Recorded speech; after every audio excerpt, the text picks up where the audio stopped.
And once again, hello everybody, it's time for the Portland Pickles pregame show. Thank you for coming back. Now, what we've got tonight is, well, I don't know. We're going to call this Stick Around and Make Up Your Own Mind for a Title Edition. Mike, the voice of the Pickles, and Coach Mags, our head coach. Get into it, guys. All right, fair enough. Mags, how you doing? Hey, brother, how are you? Doing all right, friend. So, hosting the Springfield Drifters in Game 3 of a series that has taken almost 6 weeks to complete. Have you ever been part of a 3-game series that's taken so long in your entire career? No, it's longer than my best friend's marriage. To be honest with you, it's the longest dang thing on the planet. 1-1 against Springfield here at Walker Stadium. Should be a good matchup tonight. You've just in the last 24 hours, you've had new players show up and some players depart. Let's give the folks at home some idea of who is no longer here now and some of the new folks that you've gone in. I know that I got to talk to Jesse Pierce last night after the game, and that's when he told me that it was his last game last night. Right. Who else do we got? We've got Lancaster also gone. Is that true? There's been since the draft, and there's been numerous. I mean, you could invade a small country with as many players that have left our roster due to injury or getting shut down or just getting back home because they had to get back to school. So it's been an exodus, but we still have a good core of guys here right now. Just a matter of being healthy, staying healthy. Knock on wood. Right. And we've got some new guys in that hopefully can help us. Was one of those Hunter Clayton? Was that? No Hunter Clayton. No Hunter Clayton. Okay. Thought I saw him kicking around downstairs. Like you said, there's so many people in and out of here that absolutely. I can't keep everybody straight. So you and I talked in a previous episode about superstitions and getting a little more specific on that. Team's scuffling a little bit right now. Do you have a slump busting superstition? Like, do you have anything that you do when things aren't going the way that you'd like them to? Like, is there anything that you specifically that you like to change up? I try to change my eating habits. Like, I'll eat at different times. I've tried 4 different pairs of turf shoes this week. Oh wow! I'm just trying to change things up. We all try to do something a little bit different. As far as preparing the team, sometimes if we're not playing well, I'll switch the pregame routine around, not just to make it a little bit different every day. Okay. Until we find something that clicks. So that's what we try to do. All right, so a little bit of everything. Right. I mean, kitchen sink approach. Throw everything at the wall, see what sticks. And right now we're throwing everything at the wall. Well, it seems like it's been a season where you've had to do that. You've dealt with a number of injuries. You've dealt with a number of off-the-field stuff. You and I were talking earlier, and this being my second year announcing for the Portland Pickles, I'm learning more and more about the complications of coaching at this level. Right. The revolving door of players on top of everything else that goes on. And I wanted you to speak to that for just a moment for the folks watching about some of the differences between coaching here in the West Coast League and coaching at the college like you do. It's different at the college because we can't add and subtract players once the season gets started. Our roster is our roster. Here we recruit this team beginning in September.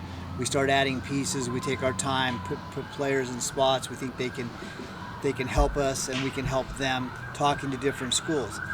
Once we get that taken care of and we get into June 1st, we now understand that some pitchers may get shut down, so we have to continue to recruit, so we have backup plans. You can't remain in the same place.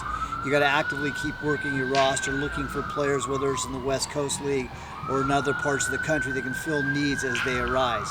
I think that we've exhausted every avenue that we possibly have right now. I don't think there's any more doors to be opened or shut on us. What we have now as of today probably will be what we have going forward, and God willing and the river don't rise, we'll be in the playoffs. But that's still a story that has not been, its ending hasn't been written yet. Right. No, and it keeps getting closer by each day. You've got tonight's game versus Springfield. You got 3 versus Corvallis here, and then you end the season traveling out to Walla Walla for 3. It's it's a tough stretch, right? Absolutely. I mean, Springfield's red hot. Corvallis is Corvallis. They're gonna be ready to go. They're steady. They're just gonna keep coming at you. And Walla Walla has been playing well as of late. And those guys are competitors, so everybody gets to play in a series that means something. So even if they're out of the playoff race, they're in a series that means something. So when you have a chance to play in those kind of games, you're going to play with a lot of intensity and with direction, because you would like to be a spoiler, right? We're their playoffs. So that makes sense. So it's School of Rock night here at Walker Stadium, and I was curious, Mags, growing up, did you ever play an instrument? Did you ever have an interest in playing an instrument, or did your folks say, hey, you're going to be learning how to do this as part of your youth? My brother was a professional musician. All my brothers played. I had 5 older brothers, and they all played an instrument. I was supposed to play an instrument, but the instrument they picked for me, I wouldn't play. So I was stubborn enough that I just waited him out. I just didn't play. I wouldn't do it. I'd rather go outside and play something else. So I didn't play. For that, I'm that stubborn side of me. I might have been a victory then, but it wasn't a big victory, because I look back on it. I would have loved to play the violin, right? Oh, is that okay? So, now I thought that's pretty cool, right? But I didn't want to play a violin back then, because I just thought I wasn't going to play a violin. I would have played the drums, I'd have played the guitar, but I wasn't going to play violin. Now, you said that your brothers all played instruments. When family gets together, when that opportunity affords you, do they break out the instruments and play I tell you, it's together? Cool. My brother was actually made his living as a professional musician. He played the organ, the trumpet, the keyboards.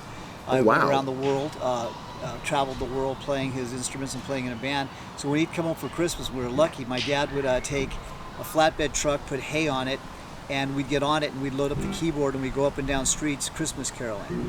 So seriously? Honest to God. Oh, that's so cool. It's a great story, man. Oh, that's got to be a great memory. I had a great childhood. My parents were wonderful people, and so were my brothers, so it was good stuff. Oh, that's so cool. Well, like I said, Springfield tonight, and 3 more versus Corvallis. Folks, if you're going to come join us at Walker Stadium, these are your last games in the regular season to do that. Make sure you come check us out. Come and cheer on this team. It's going to be a great series. Do you have anything else for us, friend? Yeah, as a matter of fact, I do. Gentlemen, would you please join me in that? Absolutely.